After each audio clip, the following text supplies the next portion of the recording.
나는 매년 느끼는 건데 지금 중학교 3학년에 이제 2학기에 중간이 끝났어. 그리고 이제 기말이 조금 남았어. 지금이 이제 10월이라고 봐야 되잖아. 오늘이 9월의 마지막 날이니까. 그럼 이제 2달 있으면 중3 빠이빠이 하고 이제 신나는 고등학교 생활을 기다리는데 이게 막 지금쯤 아이들이 이제 사실 기말 되게 중요하게 생각 안 하잖아요. 나도 모르게. 그래서 이제 중간이 끝나면 그 전부터도 그랬지만 아이들이 그 전부터도 이제 뭐 3학년 끝인데 뭐 약간 이런 마음으로 나는 일반고 갈 거니까 뭐 이러면서 조금 풀어진 마음을 갖고 있다가 지금부터 이 풀어지는 마음이 극대화되는 시기예요.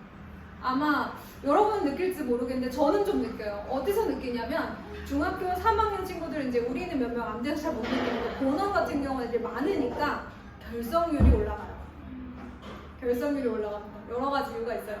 그런데 원래는 그런 이유들에도 불구하고 학원을 왔던 친구들인데 원래는 그 중학교 3학년 말해도 되나? 말하면 안 돼. 누군지 알 수도 있어. 아무튼 어떤 이유에서만 학원을 오던 친구들인데 그 같은 이유로 빠지기 시작해요. 빠지기 시작하고 그리고 숙제를 얼만큼 내줘도 다 해오던 애들인데 살짝씩 미비해지기 시작하거나 너무 많아요 막 이러기 시작해요. 근데 애들이 요새 왜 이러지 생각해보니까 이 시기가 왔어. 그날이 오고 있어. 지금부터 곧 겨울방학까지 애들이요 막 부러지기 시작해요. 진짜 무슨 저기 뭐마냥 정말 이렇게 흐물흐물해서 늘어지기 시작해요. 아무것도 안 할 거야. 고등학교에 가서 열심히 할 거니까 지금은 놀 거야. 이런 말도 안 되는 소리를 하기 시작한단 말이에요.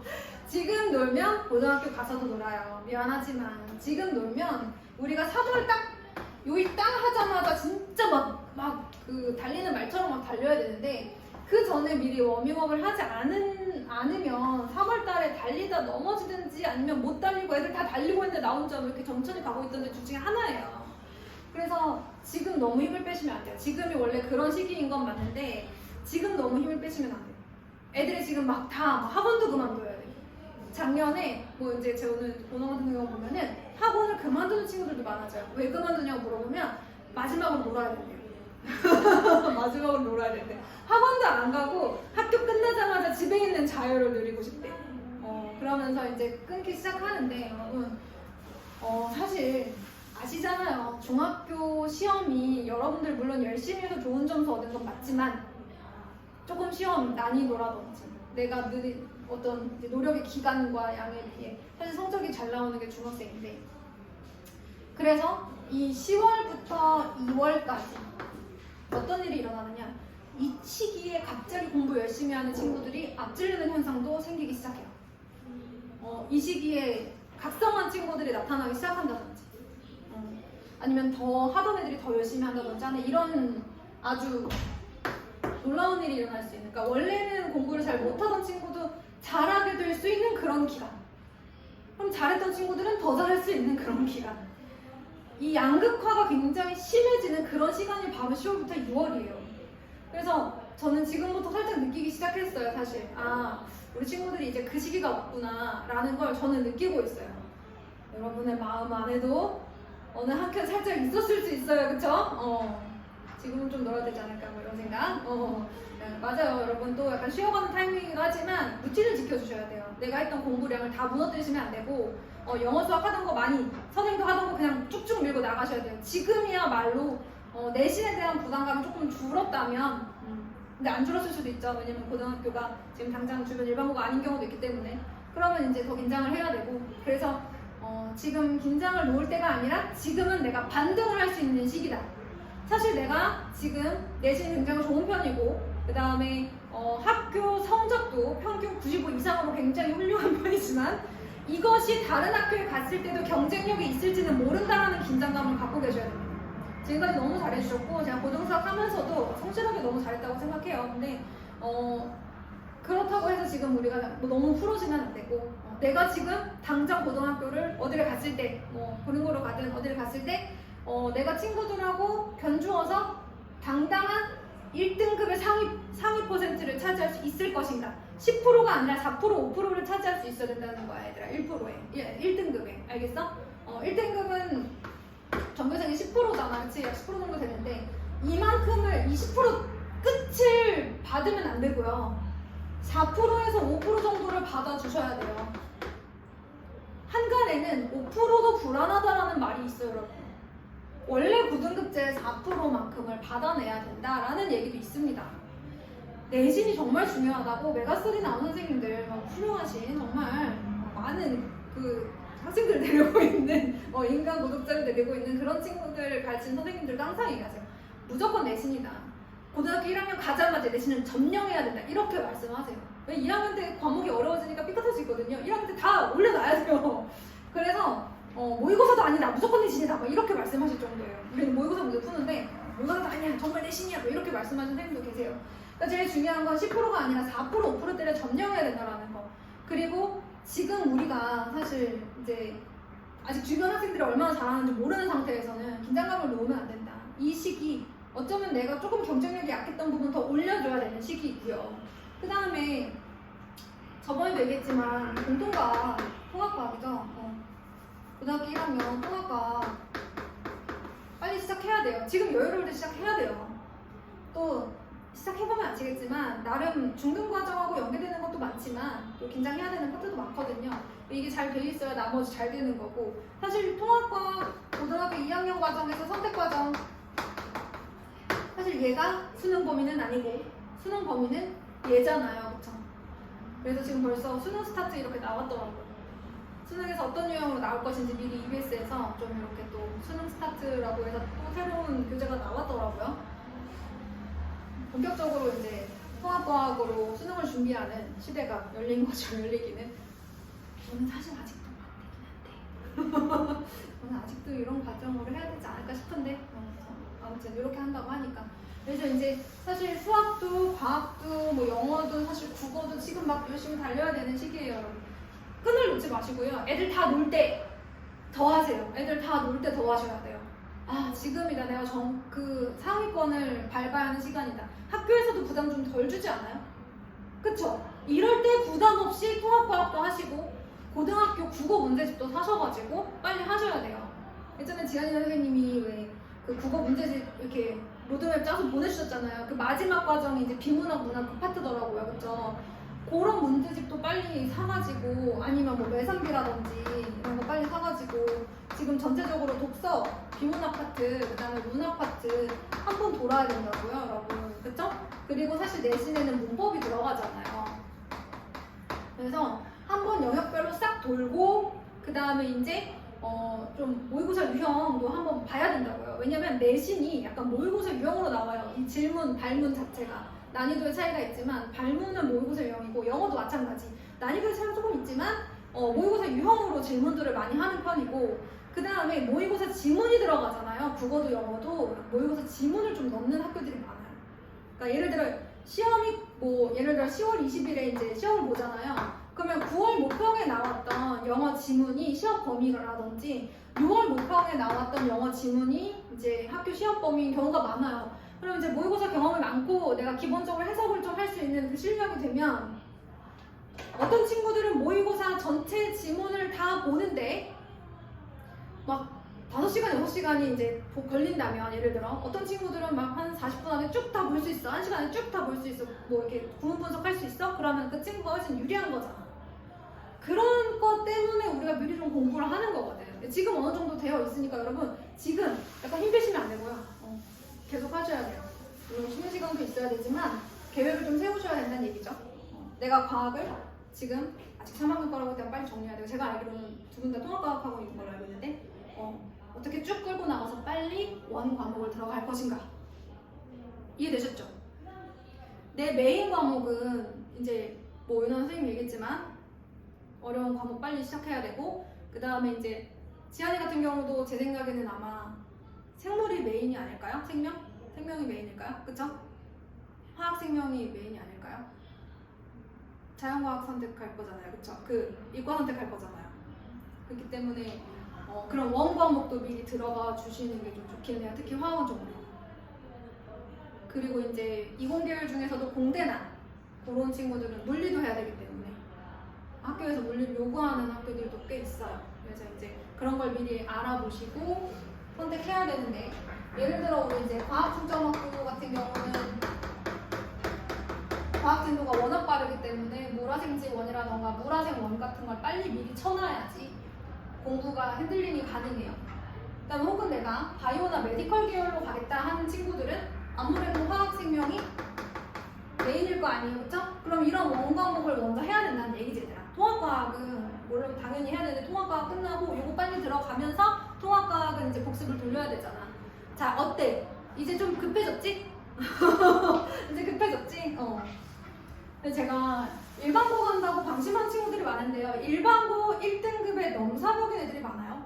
지금 고린고 우리 심화반 친구들 중에 고린고 태성고인 친구들이 있는데 고린고에서 1등급 뭐 전과목 1등급 받는 애들 뭐 이런 얘기 가끔 해주는 거 들어보면 선생님 걔는 넘사벽이에요. 뭐 걔는 뭐 고등학교 입학할 때 뭐 무조건 하고 왔어요. 뭐 고등학교 1학년 입학할 때 고이 거 다 끝내고 왔어요. 수원수 막 몇 번, 한 3번 하고 왔어요. 이런 친구들도 있고 그렇게 선행을 안 했는데 걔는 정말 잘해요. 이런 애들도 있고 정말 공부에 헌신적인 친구들도 있고 그래서 이제 노력이 아주 넘사벽인 애들도 있고 그래서 우리도 지금부터 조금 더 경쟁력 있는 인재로서 준비가 되어야 할 시기입니다. 그래서 10월부터 2월 우리 힘 빼면 안 된다.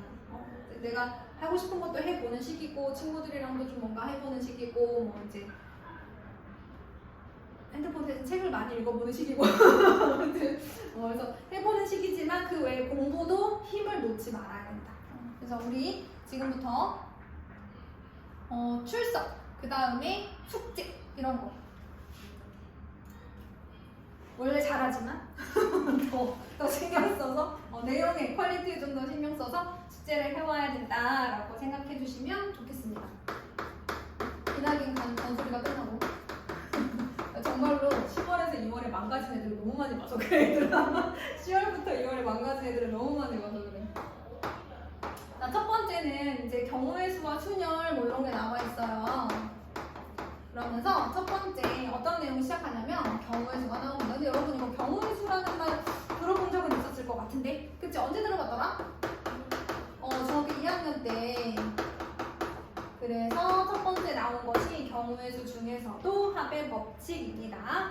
자, 여기서는 이렇게 얘기하고 있어요. 일단 두 사건이 있는데 두 사건 A, B가 있는데 동시에 일어나지 않을 때 A가 일어나는 경우의 수 A가 일어나는 경우의 수랑 n가지 그리고 B가 일어나는 경우의 수가 n가지일 때 두 사건이 동시에 일어나지 않는다면 사건 A 또는 사건 B가 일어나는 경우의 수는 이 각각의 경우의 수를 더하여 얻는다 이런 얘기를 하고 있는 거예요. 이게 무슨 말이지? 동시에 일어나지 않는 건 또 뭐고 경우의 수는 또 뭐야 또 얘들아 일단 경우의 수, 사건 이런 말 우리 중학교 2학년 때는 이거부터 시작했죠. 근데 지금은 그 얘기 안 하고 바로 시작하죠. 알고 있다고 생각하고 그쵸? 사건이 뭐였어요 여러분? 주사위를 던진다라는 건 시행 또는 실험이라고 하죠. 그때 나오는 결과를 사건이라고 합니다. 짝수의 눈이 나온다. 뭐 1부터 6까지의 눈이 나온다. 뭐 소수의 눈이 나온다. 이런 결과들을 사건이라고 얘기하고 그 사건의 가지수를 우리가 경우의 수라고 했었죠. 그렇다고 생각해보자 얘들아. 합의 법칙이 적용되는 사건은 어떤 것일까? 두 사건은 A, B가 동시에 일어나지 않는다고 했습니다. 저는 이거를 이 동시에를 시간상으로 동시에라기보다는 경우의 수 입장에서 동시에 일어나지 않는 거다라고 제가 얘기한 적이 많아요. 예를 들면 어떤 사건이 있을까 얘들아? 이런 거죠. 내가 집에서 학교까지 가는 방법이 버스가 300번 10-1번 있지 않아요? 여기 있지 않아요? 또 몇 번 있니? 820번 있어. 내가 지나가다 본 버스 이름. 오리역 가던가? 뭐 그렇더라고요. 근데 버스가 이렇게 있고 지하철이 뭐 에버라인이 있고 그 다음에 우리는 경전철이 하나밖에 없지만 뭐가 또 있다고 할까? 그래 너희들은 용신중학교니까 용신 라인이 있어. 이렇게 버스가 3가지가 있고 지하철이 2가지가 있어. 그러니까는 버스를 탔다가 지하철을 타는 건 아니고 그냥 버스를 300번을 탈 수도 있고 10-1번을 탈 수도 있고 820번을 탈 수도 있고 지하철도 에버라인 탈 수도 있고 용신 라인 탈 수도 있어. 그런데 이 중에서 그러면 내가 학교를 가는 방법은 경우의 수는 몇 가지냐? 버스 또는 지하철을 사용하여 학교에 가는 방법은 몇 가지냐 이런 거죠. 그래서 이제 세 가지 더하기, 왜냐면 동시에 타진 않는 거니까 뭐 이거 타거나 이거 타는 거니까 뭐 5가지 쉽게 이렇게 생각을 하는 거죠. 켜져 있니? 자, 그 다음에 뭐도 있냐면 우리가 뭘 먹으러 김밥 천국밖에 생각이 안 나요. 더 좋은 아이디어가 있느냐? 옛날에 김밥 천국이라는 데가 있었어. 지금 너희들에게는 김간에 같은 곳이지. 못 들어봤지? 이런 체인점이 있었어. 근데 지금은 김간에 고복민 약간 그런 곳이야. 분식 팔고 김밥 팔고 그런 데 아니라. 자, 그러면 여기 이제 김밥류가 있고 라면류가 있단 말이야. 그러면 김밥에는 야채 김밥이 있고 돈가스 김밥이 있고 치즈 김밥이 있어. 자, 라면에는 항상 이 부분이 가장 좋아요. 메뉴를 써놓는 순간이 제일 좋아요. 라면류에는 뭐가 있지? 만두라면이 있고 그 다음에 기본 라면이 있어. 이렇게 2가지가 있다고 해보자. 김밥류 3가지 또는 라면 2가지 중에 1가지. 그러니까 김밥 또는 라면을 고르는, 라면 중 1가지를 고르는 경우의 수. 그러면 이제 동시에 일어나지 않기 때문에 이렇게 더해서 구한다 이런 얘기를 하는 거죠. 이런 경우가 이제 합의 법칙이에요. 그래서 동시에 일어나지 않는다는 것은 사건 자체가 동시에 일어나지 않는 것, 시간적으로도 동시에 일어나지 않지만 경우의 수 또한 따로따로 이렇게 세워지는 경우를 말하는 겁니다. 자, 그런데 그 밑에 보니까 고별 법칙이라는 게 나와. 고별 법칙은 이렇게 시작합니다. 사건 A, B에 대하여 사건 A가 일어나는 경우의 수가 n가지예요.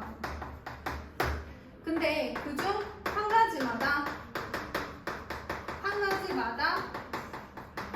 사건 B가 n가지씩 동시에 생기는 경우 우리가 이것을 n가지 중 한 가지마다 n가지씩 일어난다라고 해서 이렇게 사건 A와 B가 동시에 일어나는 경우의 수 이렇게 얘기하고 그것을 n 곱하기 n가지라고 해요.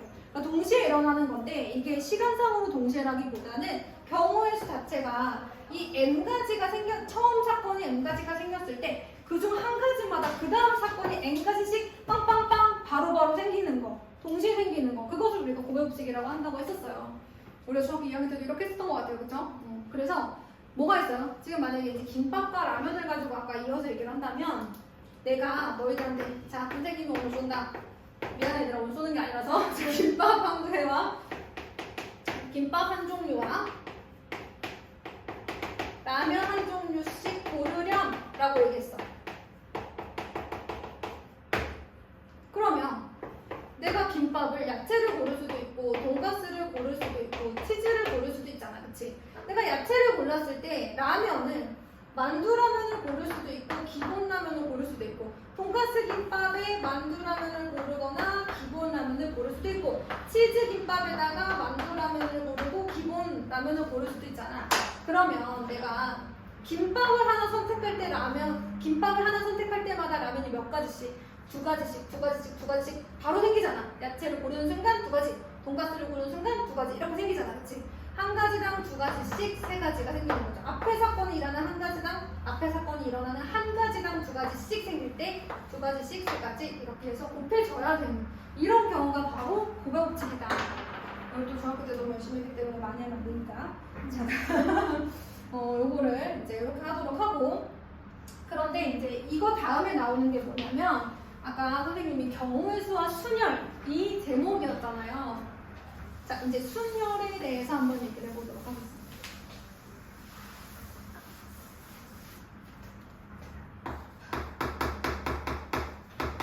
순혈은 사실 우리가 굉장히 많이 만났던 그 경우의 수 중에 한 가지 이제 유형이라고 생각하시면 되는데, 저는 얘를 순서를 생각하여 일렬 나열이라고 얘기합니다. 순서를 생각하여 일렬 나열. 순서를 생각한다는 것은 만약 순서를 고려하지 않으면 안 된다. 순서가 바뀌면 다른 경우의 수가 된다는 거죠. 고배 법칙 중에 한 가지인데 아마 우리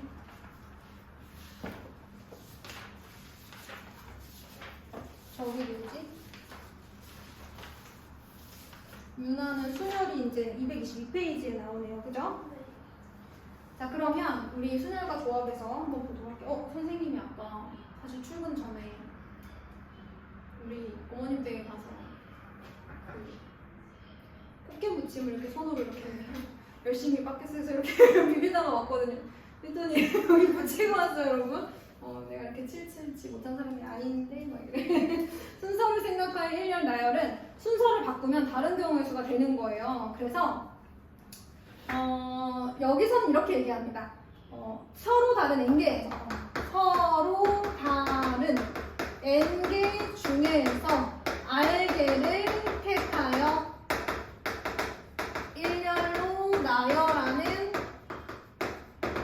경우의 수를 우리가 순열이라고 하고 이것을 n 퍼뮤테이션 r이라고 한다. 이렇게 순열을 영어로 하면 퍼뮤테이션이래요. 그래서 그것의 첫 글자 p를 따서 n개 중에서 r개를 택하여 일렬로 나열하는 경우의 수라고 얘기를 한다고 해요. 그러면 이것을 어떻게 구할 것이냐? 예를 들어서 5명의 학생들이 5명의 학생이 있다고 할까?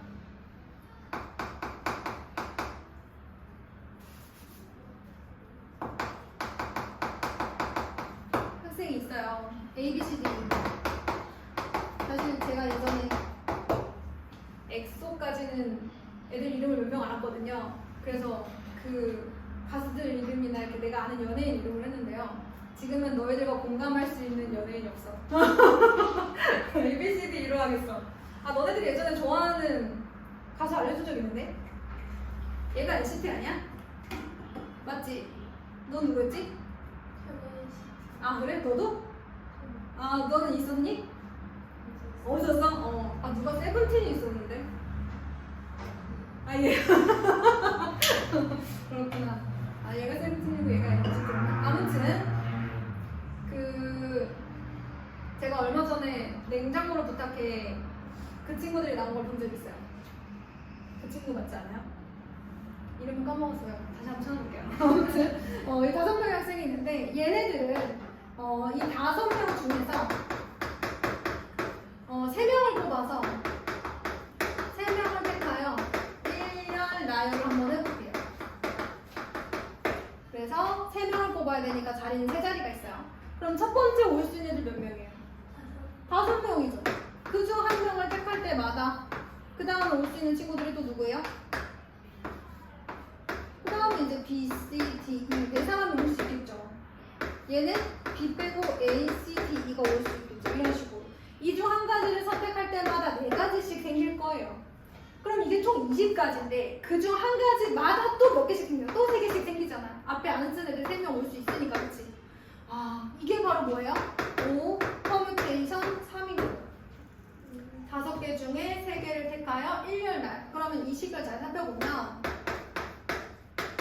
5에서 5 빼기 1, 5 빼기 2 이렇게 했다 라고 볼 수 있는 거죠. 그래서 5에서 시작해서 하나씩 빼서 3번 곱하면 이게 n 퍼뮤테이션 r의 계산이 되는 거예요. 근데 나름 또 이제 수학은 또 이거를 공식으로 쓰는 게 좋지 않아? 그치? 이렇게만 알면 해도 되거든? n개 중에서 r개 선택해서 하나씩 빼서 곱하면 돼요. 그런데 이제 이걸 또 공식으로 하는 걸 좋아하니까 우리가 n 퍼뮤테이션 r을 공식으로 한번 정리해 보겠습니다. 여기까지 하고 잠깐 수학하는 타임을 만들어 볼 텐데, 자, n개부터 시작해요. 하나씩 빼죠. 이렇게 곱해요. 그런데 얘들아, 이렇게 쭉 곱하다가 이 마지막 한번 볼래? 이 2라는 친구 봐봐. 3보다 하나 적죠? 왜냐면 0부터 빼기 때문에 0, 1, 2거든요. 1부터 시작했으면 5 빼기 1, 5 빼기 5 빼기 3 그래서 얘랑 숫자가 똑같았을 텐데 0부터 빼기 때문에 0, 1, 2 이렇게 돼서 2가 저기에 있는 3보다는 하나가 적어요. 그럼 맨 마지막에 우리가 n에서 누군가를 뺄 때요. 누구를 빼겠어요? 얘보다 하나 적은 r-1을 빼겠죠.